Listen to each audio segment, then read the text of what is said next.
Methods of teaching.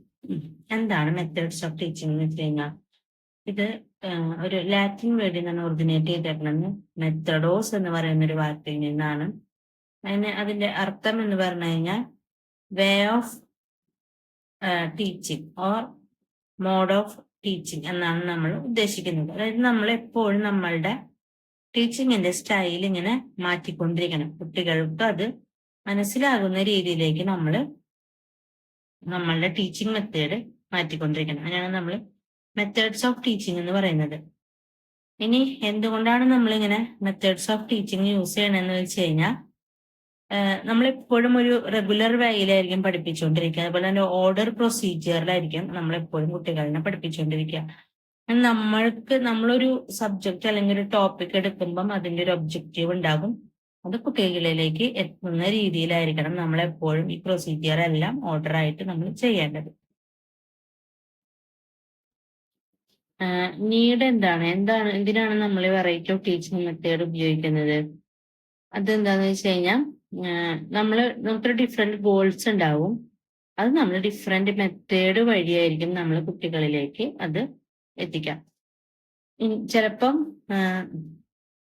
ഒരു കുട്ടിക്ക് ഒരു കാര്യം മനസ്സിലാകണമെങ്കിൽ ഒരു സിംഗിൾ മെത്തേഡ് ചിലപ്പം സഫീഷ്യന്റ് ആയിരിക്കില്ല. അപ്പൊ നമ്മൾ പല പല എക്സ്പ്ലനേഷൻസ് കൊടുക്കേണ്ടി വരും. പിന്നെ ചിലപ്പോൾ ചില എക്സ്പെരിമെന്റ്സ് ചെയ്ത് കാണിച്ചു കൊടുക്കേണ്ടി വരും.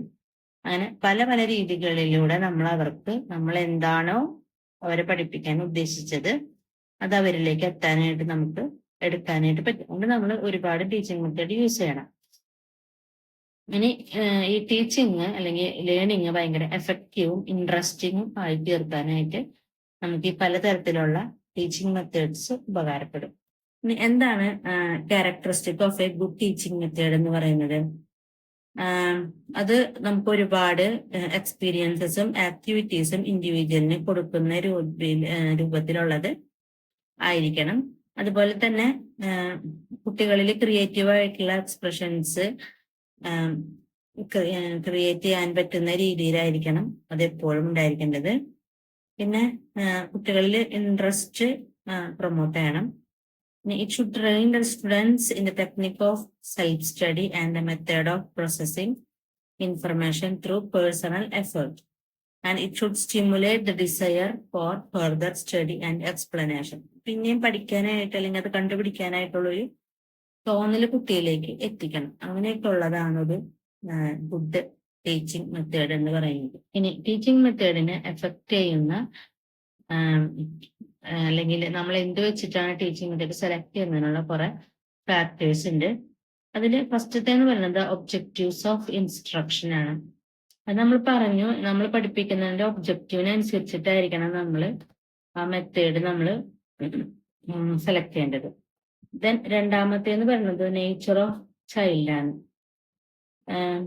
സാധാ ഇപ്പോഴത്തെ ഒരു ടീച്ചിങ് മെത്തേഡിൽ child should be the centre. ചില മെത്തേഡിൽ ടീച്ചർ ആയിരിക്കും, പക്ഷെ മിക്കവാറും നമ്മൾ എപ്പോഴും ഒരു മെത്തേഡ് സെലക്ട് ചെയ്യുന്നതിൽ ചൈൽഡ് ആയിരിക്കണം സെന്റർ ആയിട്ട് വരേണ്ടത്. Then the nature of the subject matter.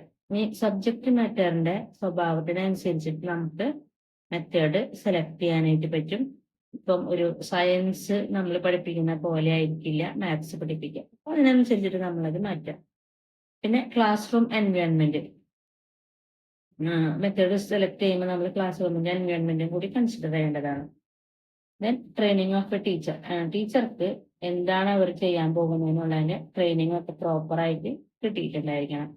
ഒരു പുതിയ മെത്തേഡ് കൊടുക്കുമ്പം എങ്ങനെയാണ് അത് കുട്ടികളിലേക്ക് എത്തുന്നതെന്നുള്ളതിന് അവർക്ക് നന്നായിട്ട് അതിനെക്കുറിച്ച് ഒരു അണ്ടർസ്റ്റാൻഡിങ് വേണം. ഇനി എന്തൊക്കെയാണ് മെത്തേഡ്സ്? ഇതിൽ ഫസ്റ്റ് മെത്തേഡ് എന്ന് പറയുന്നത് ലെക്ചർ മെത്തേഡാണ്. ലെക്ചർ മെത്തേഡ് നമുക്കറിയാം, പണ്ട് മുതലേ നിലവിലുള്ള ഒരു മെത്തേഡാണ് ലെക്ചർ മെത്തേഡ് എന്ന് പറയുന്നത്. One of the oldest teaching മെത്തേഡാണ്. It is a teacher centred പ്രോസസ്സാണ്. ടീച്ചറാണ് അതിലെ മെയിൻ ആയിട്ട് നിൽക്കുന്ന.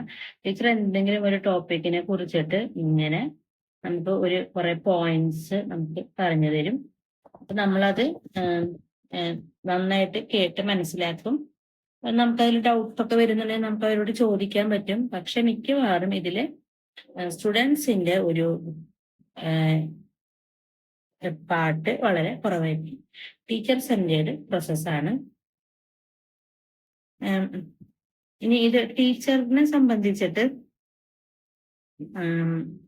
എപ്പോഴും ഇതിന് ഒരുപാട് ഡ്രോബാക്സ് വരാനായിട്ട് സാധ്യതയുണ്ട്. കാരണം എപ്പോഴും കുട്ടികൾക്ക് ഇങ്ങനെ ലെക്ചറിങ് അത്രയും ഇഷ്ടപ്പെടണമെന്ന് വരണില്ല. കാരണം അവർക്ക് അവിടെ ക്രിയേറ്റീവ് ആയിട്ടൊന്നും ചെയ്യാൻ ഇല്ല. രണ്ടാമത്തെ മെത്തേഡ് എന്ന് പറയുന്നത് ഡെമോൺസ്ട്രേഷൻ മെത്തേഡാണ്. ഇതിന് നമ്മൾ എന്തെങ്കിലും ഒരു സബ്ജക്റ്റിനെ കുറിച്ചിട്ട് ചെയ്ത് കാണിക്കും. ഇങ്ങനെയാണ് നമ്മൾ ചെയ്യുന്നത്. ഇപ്പോ +2 കുട്ടികൾക്ക് അവർക്ക് ആദ്യമായിട്ട് ഒരു എക്സ്പെരിമെന്റ് ചെയ്യുന്ന കുട്ടികൾക്ക് അറിയില്ല എങ്ങനെയാണ് ഒരു ടെസ്റ്റ് ട്യൂബ് പിടിച്ച് അതിൽ ചൂടാക്കേണ്ടതെന്ന് അറിയില്ല. അപ്പൊ അതൊക്കെ നമ്മൾ ചെയ്ത് അവർക്ക് കാണിച്ചു കൊടുക്കും.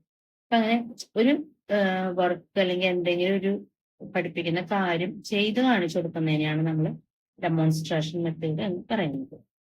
Then lecture cum demonstration method. നമ്മൾ ചെയ്യുന്ന കാര്യത്തിനെ കുറിച്ചിട്ട് നമ്മൾ ഡെമോൺസ്ട്രേഷൻ ചെയ്യും. അതിനുശേഷം നമ്മൾ കുട്ടികൾക്ക് അത് ഒബ്സർവ് ചെയ്യാനുള്ള അവസരം കൊടുക്കും. അതിനുശേഷം നമ്മൾ അതിനെ കുറിച്ചിട്ട് അവർക്ക് നന്നായിട്ട് പറഞ്ഞു കൊടുക്കും. അപ്പൊ അതെന്താണ് ഐഡിയ എന്നുള്ളത് കറക്റ്റായിട്ട് അവർക്ക് മനസ്സിലാക്കാൻ പറ്റും. അപ്പൊ ഇതിൽ ഒബ്സർവേഷൻ വരുന്നുണ്ട്, ഒരു പ്രോസസ്സ് വരുന്നുണ്ട്, പിന്നെ ഫിനോമിനൻ. അപ്പൊ ഇതൊരു പലപ്പോഴും നമ്മൾ വർക്കിംഗ് മോഡലൊക്കെ വെച്ചിട്ട് നമുക്ക് ചെയ്ത് കാണിക്കാനൊക്കെ പറ്റും. അപ്പൊ ഇത് കുറച്ചും കൂടി ഒരു മോഡിഫൈഡ് ലെക്ചർ മെത്തേഡായിട്ട് നമുക്ക് കണക്കാക്കാം. ഇനി അടുത്ത മെത്തേഡ് എന്ന് പറയുന്നത് ലബോറട്ടറി മെത്തേഡാണ്. ഇതൊരു സ്റ്റുഡന്റ് ഓറിയന്റഡ് പ്രോസസ്സാണ്. സ്റ്റുഡൻസ് ആണ് ഇതിൽ എക്സ്പെരിമെന്റ്സ് കണ്ടക്ട് ചെയ്യുന്നത്. അപ്പം കുട്ടികൾക്ക് ഇതൊരു ചൈൽഡ് അസേർട്ടീവ് മെത്തേഡാണ്. ഇപ്പൊ കുട്ടികൾക്ക് അത് സ്വന്തമായിട്ട് സയന്റിഫിക് ആയിട്ടുള്ള കാര്യങ്ങളെല്ലാം സ്വന്തമായിട്ട് ക്യാരി ഔട്ട് ചെയ്യാനായിട്ടുള്ളൊരു അവസരം അവർക്ക് കിട്ടും. അവർക്ക് അതിൽ നിന്ന് അതിന്റെ പ്രിൻസിപ്പിൾസും ഫാക്റ്റും എല്ലാം മനസ്സിലാവാൻ പറ്റും. പിന്നെ അവർ അതിൽ നിന്ന് ഒരു കൺക്ലൂഷനിലേക്ക് എത്തും. പിന്നെ മറ്റുള്ളവരുമായിട്ട് ഒരുമിച്ച് കോപ്പറേറ്റ് ചെയ്ത് വർക്ക് ചെയ്യാനായിട്ട് സാധിക്കും. കാരണം ചിലപ്പം ഒറ്റയ്ക്കാവില്ല, 2 or 3 പേര് ഒരുമിച്ചൊക്കെ ആയിരിക്കും ചെയ്യേണ്ടത്. അപ്പൊ നമുക്കതൊരു കോപ്പറേറ്റീവ് ലേണിംഗ് ആയിട്ട് അതിനെ കണക്കാക്കാൻ പറ്റും. പിന്നെ അവർക്ക് ഡയറക്റ്റ് ആയിട്ട് കാണാം എന്താണ് സംഭവിക്കുന്നത് എന്ന്. അവർ സ്വന്തമായിട്ട് ചെയ്യണം. അപ്പൊ ഇതൊരു സ്കില്ല് ഡെവലപ്പ് ചെയ്യുന്ന ഒരു പ്രോസസ് ആയിരിക്കും. പ്രത്യേകിച്ച് ഇപ്പൊ സയൻസിലൊക്കെയാണ് കൂടുതൽ ഇങ്ങനെ നമുക്ക് ചെയ്യാൻ പറ്റുക. ഇപ്പൊ സയന്റിഫിക് അപ്പാരറ്റസ് പിടിക്കാനും പിന്നെ അതിന്റെ സ്കെയിൽ അനുസരിച്ച് വായിക്കാനും പടം ഡയഗ്രാംസ് ഒക്കെ വരയ്ക്കേണ്ടി വരും. അപ്പൊ അത് ചെയ്യാനും പിന്നെ ഗ്രാഫിനെ നമ്മൾ ഇന്റർപ്രറ്റ് ചെയ്യാനും അതുപോലെ തന്നെ പല പല നമ്മളിപ്പോ കുറെ റീഡിങ്സ് എടുക്കും. അപ്പൊ അതൊക്കെ ഒന്ന് കമ്പയർ ചെയ്ത് ഒബ്സർവ് ചെയ്യാൻ ഒക്കെ അങ്ങനെ ഡാറ്റാസ് കളക്ട് ചെയ്യുക, അത് അറേഞ്ച് ചെയ്യുക, പിന്നെ അത് വെച്ചിട്ട് കൺക്ലൂഷൻസ് ഉണ്ടാക്കുക, കാൽക്കുലേഷൻസ് ചെയ്യുക, ഒരു ആൻസറിലേക്ക് എത്തുക, അങ്ങനെ ഒരുപാട് കാര്യങ്ങൾ അവർ സ്വന്തമായിട്ട് ചെയ്യും. ഇതൊരു നല്ലൊരു മെത്തേഡ് തന്നെയാണ്. അടുത്ത മെത്തേഡ് എന്ന് പറയുന്നത് ഹ്യൂറിസ്റ്റിക് മെത്തേഡാണ്. ഹ്യൂറിസ്റ്റിക് മെത്തേഡ് ഹെൻറി എഡ്വേർഡ് എന്ന് പറയുന്ന ഒരു സയന്റിസ്റ്റ് ആണ് ക്രിയേറ്റ് ചെയ്തത്. ഇപ്പൊ ഹ്യൂറിസ്കോ എന്ന് പറയുന്ന ഗ്രീക്ക് വേർഡിന്റെ അർത്ഥം എന്ന് പറയുന്നത് ഡിസ്കവർ ചെയ്യുക, അല്ലെങ്കിൽ കണ്ടുപിടിക്കുക, ടു ഫൈൻഡ് ഔട്ട്. അപ്പൊ ഇതിൽ കുട്ടികൾ സ്വന്തമായിട്ട് കണ്ടുപിടിക്കുകയാണ്. അതായത് അവർ സ്വന്തമായിട്ട് ഒരു എക്സ്പെരിമെന്റ് ചെയ്യുന്നു, അല്ലെങ്കിൽ എന്തെങ്കിലും ഒരു അപ്പാരറ്റസിൽ നിന്ന് അവർ കണ്ടുപിടിക്കുന്നു, അല്ലെങ്കിൽ അവർ കുറെ ബുക്സ് വായിക്കുന്നു. അപ്പൊ അതിൽ നിന്ന് അവര് എല്ലാ കാര്യങ്ങളും സ്വന്തമായിട്ട് കണ്ടുപിടിക്കുന്ന ഒരു മെത്തേഡാണ് ഹ്യൂറിസ്റ്റിക് മെത്തേഡ്. ഇതൊരു ഇൻഡക്റ്റീവ് മെത്തേഡാണ്. അതില് കുട്ടി തന്നെ ഡിസ്കവർ ചെയ്യാണ് ചെയ്യുന്നത്. പല ബുക്കുകൾ വായിച്ചിട്ടുള്ള അറിവിൽ നിന്നും അങ്ങനെ ഓരോന്ന് ചെയ്തിട്ടുള്ളതിൽ നിന്നും അങ്ങനെ മുൻപത്തേതുകളിൽ നിന്നൊക്കെ വെച്ചിട്ട് അവരത് കണ്ടുപിടിച്ച് ചെയ്യാണ് ചെയ്യുന്നത്. ഇതൊരു പ്യൂപ്പിൾ ഓറിയന്റഡ് പ്രോസസ്സാണ് ഹ്യൂറിസ്റ്റിക് മെത്തേഡ് എന്ന് പറയുന്നത്. ഈ കണ്ടുപിടുത്തങ്ങളൊക്കെ ചെയ്യാനായിട്ട് ഇഷ്ടമുള്ള കുട്ടികൾക്ക് ഏറ്റവും ഇഷ്ടപ്പെടുന്ന ഒരു മെത്തേഡ് തന്നെയാണിത്. എന്തെങ്കിലും ഒരു തുമ്പ് കിട്ടിയാൽ അതിൽ നിന്ന് ബാക്കി കാര്യങ്ങൾ ഡെവലപ്പ് ചെയ്യുക, ബാക്കി കണ്ടുപിടിക്കുക, അങ്ങനെ താല്പര്യമുള്ളവർക്ക് പറ്റിയ ഒരു മെത്തേഡാണ് ഹ്യൂറിസ്റ്റിക് മെത്തേഡ്. അടുത്ത മെത്തേഡാണ് പ്രൊജക്ട് മെത്തേഡ്. ഈ പ്രൊജക്ട് മെത്തേഡ് പ്രൊപ്പോണ്ട് ചെയ്തത് WH കിൽപാട്രിക് ആണ്. അത് എടുത്തേക്കുന്നത് ജോൺ ഡ്യൂയുടെ പ്രാഗ്മാറ്റിസത്തിൽ നിന്നാണ് നമ്മൾ ഈ മെത്തേഡ് ഡെവലപ്പ് ചെയ്ത് വന്നേക്കുന്നത്. അപ്പം ഈ പ്രൊജക്ട് മെത്തേഡില് എന്തെങ്കിലും സാധനങ്ങളൊക്കെ വായിക്കുക, അല്ലെങ്കിൽ ലെക്ചർ അറ്റൻഡ് ചെയ്യുക, അതിൽ നിന്ന് കുട്ടികൾ തന്നെ കണ്ടുപിടിക്കണം എന്നാണ് പറയുന്നത്. Learning by doing and learning by living. അതാണ് രണ്ട് പ്രിൻസിപ്പിൾസ്. ഈ പ്രൊജക്ട് മെത്തേഡിന്റെ രണ്ട് പ്രിൻസിപ്പിൾസ് എന്ന് പറയുന്നത് ലേണിംഗ് ബൈ ഡൂയിങ്ങും ലേണിംഗ് ബൈ ലിവിങ് ആണ്. നമ്മൾ ചെയ്യുന്നതിൽ നിന്ന് നമ്മൾ പഠിക്കുക, അതുപോലെ തന്നെ നമ്മളുടെ ലൈഫിൽ നിന്ന് നമ്മൾ ഓരോ കാര്യങ്ങൾ പഠിക്കുക. അതാണ് പ്രൊജക്ട് മെത്തേഡ് ഉദ്ദേശിക്കുന്നത്. Project method aims at bringing out what is the child and is allowing him to develop himself. സ്വന്തമായിട്ട് നമ്മൾ ഡെവലപ്പ് ചെയ്യാനായിട്ടുള്ള അവസരങ്ങൾ കൊടുക്കുകയാണ്. It gives an opportunity for self-expression, and it gives an opportunity for relating the self to the community. നമ്മൾ സ്വന്തമായിട്ട് നമ്മളെ കമ്മ്യൂണിറ്റിയിലേക്ക് പരിചയപ്പെടുത്തി കൊടുക്കുന്ന ഒരു മെത്തേഡാണ് ഈ പ്രൊജക്ട് മെത്തേഡ് എന്ന് പറയുന്നത്. ഇതും ഒരു ചൈൽഡ് സെന്റേർഡ് പ്രോസസ്സാണ്. നെക്സ്റ്റ് മെത്തേഡ് എന്ന് പറയുന്നത് പ്രോബ്ലം സോൾവിങ് മെത്തേഡാണ്. പ്രോബ്ലം സോൾവിങ് മെത്തേഡ് ഒരു സയന്റിഫിക് പ്രോസസ്സാണ്. അപ്പം ഇതില് നമ്മൾ എന്താ ചെയ്യണമെന്ന് വെച്ച് കഴിഞ്ഞാൽ ഓരോ പസിൽസ് വെച്ചിട്ടോ അതല്ലെങ്കിൽ എന്തെങ്കിലും ഒരു പ്രോബ്ലോ അല്ലെങ്കിൽ ടീച്ചർ എന്തെങ്കിലും ഒരു സിറ്റുവേഷൻ കൊടുക്കുകയോ അങ്ങനെ എന്തെങ്കിലും കൊടുത്ത് കുട്ടി അതിൽ നിന്ന് ഒരു സൊല്യൂഷൻ കണ്ടുപിടിക്കണം. അപ്പം ഈ പ്രോബ്ലം എന്ന് പറയുന്നത് ചലഞ്ചസ് ആണ്. അവരുടെ ലൈഫിൽ അവർ കടന്നു പോകുന്ന പല പല ചലഞ്ചസ് ഉണ്ടാകാം. അപ്പൊ അതിനെ അവരെങ്ങനെ തരണം ചെയ്യുന്നു, അതിൽ നിന്ന് രക്ഷപ്പെടാൻ അവർ എന്ത് മാർഗം സ്വീകരിക്കുന്നു, അതവർക്ക് അപ്പൊ അതിൽ നിന്ന് അവരൊരു മെത്തേഡ് പഠിക്കുകയാണ് ചെയ്യുന്നത്. അങ്ങനെ ഓരോ പ്രോബ്ലംസിൽ നിന്ന് നമ്മൾ സ്വന്തമായിട്ട് മെത്തേഡ്സ് ക്രിയേറ്റ് ചെയ്ത് പഠിക്കുന്ന മെത്തേഡിന് നമ്മൾ പറയുന്ന പേരാണ് പ്രോബ്ലം സോൾവിങ് മെത്തേഡ്. അപ്പൊ അതിൽ നിന്ന് നമുക്ക് സ്വന്തമായിട്ട് ശരിയായ തീരുമാനം എടുക്കാനായിട്ട് പറ്റും. ഓക്കെ, അടുത്ത മെത്തേഡ് എന്ന് പറയുന്നതാണ് Dalton plan. Dalton plan develop ചെയ്തത് ഹെലൻ പാർക്കെസ്റ്റ് എന്ന് പറയുന്ന ഡാൽട്ടൺ ഹൈസ്കൂളിലെ ഒരു ടീച്ചറാണ്. അപ്പൊ ഈ ഡാൽട്ടൺ പ്ലാൻ എന്ന് പറയുന്നത് ഒരു സെൽഫ് സ്റ്റഡി മാത്രമല്ല, ഒരു ഗ്രൂപ്പ് ആക്ടിവിറ്റീസും ഒക്കെ ഉള്ളതാണ്. അപ്പൊ ഈ ഡാൽട്ടൺ പ്ലാനിൽ ക്ലാസ് റൂം ടീച്ചിങ് നമ്മൾ മൊത്തമായിട്ട് അബോളിഷ് ചെയ്ത് കളഞ്ഞേക്കാണ്. ക്ലാസ് റൂം ടീച്ചിങ് എന്ന് പറയുന്നൊരു സാധനേ ഇല്ല. കുട്ടികളെ നമ്മളൊരു സബ്ജക്റ്റ് ഉള്ള ഒരു റൂമിലേക്ക് അല്ലെങ്കിൽ അവർക്ക് വർക്ക് ചെയ്യാനുള്ള റൂമിലേക്ക് നമ്മൾ കടത്തിവിടുക. ഒരു വർക്ക്ഷോപ്പ് ആണെങ്കിൽ അത് അങ്ങനെ അവിടേക്ക് കടത്തിവിടുക. അവരവിടെ ഉള്ള മെറ്റീരിയൽസ് ഒക്കെ വെച്ചിട്ട് അവരുടെ വർക്കുകളൊക്കെ ചെയ്യുന്നു. അതുപോലെ തന്നെ ഇതിനൊരു പർട്ടിക്കുലർ മെത്തേഡ് ഒന്നുമില്ല ടീച്ചിങ്ങിന്. ഇന്ന സബ്ജക്റ്റ് പഠിപ്പിക്കാനായിട്ടാണ് നമ്മൾ യൂസ് ചെയ്യണത്, അങ്ങനെയുമില്ല. കുറെ കുട്ടികൾ ഒരുമിച്ച് കൂടിയിരുന്നിട്ട് കുറെ ആക്ടിവിറ്റീസ് ചെയ്ത് അതിൽ നിന്ന് അവര് ഒരു പ്രോബ്ലം സോൾവ് ചെയ്യാനൊക്കെ ആയിട്ട് പഠിക്കുക. അപ്പൊ അതുപോലെ തന്നെ ഒരു ഗ്രൂപ്പ് ക്രിയേറ്റ് ചെയ്യാനായിട്ടും പഠിക്കും. ഗ്രൂപ്പിലൂടെ അവർക്ക് പുതിയ പുതിയ ഐഡിയാസ് അവര് കണ്ടുപിടിക്കും. ഇതൊരു ഇൻഡിവിജ്വൽ ആയിട്ട് മാത്രമല്ല, ഒരു ഗ്രൂപ്പ് സ്റ്റഡി പോലെയാണ് നമ്മൾ ഈ ഡാൽട്ടൺ പ്ലാൻ വർക്ക് ചെയ്യുന്നത്.